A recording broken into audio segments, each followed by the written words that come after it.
வினையெச்சமுடைய சொல்ல கடைசி எழுத்துடைய சவுண்டு இ அல்லது உ இப்படிதான் இருக்குங்கிறது நம்ம ஆல்ரெடி படிச்சது.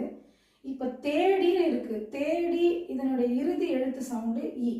ஆனால் இந்த தேடிங்கிற சொல்லுக்கு பக்கத்துல மறுபடியும் ஒரு வினை போட்டால் மட்டும்தான் அது கம்ப்ளீட் ஆகும். தேடி சென்றான், தேடி வந்தேன்.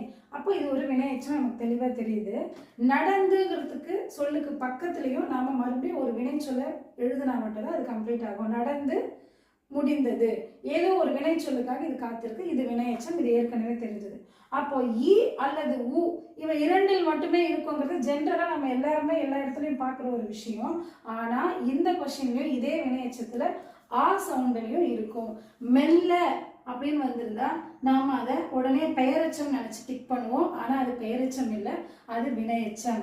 ஏன் அப்படின்னா இதோட இறுதி எழுத்துடைய சவுண்டு ஆவா இருந்தாலும் இது காத்திருக்கக்கூடிய சொல் என்னன்னு கேட்டா வினை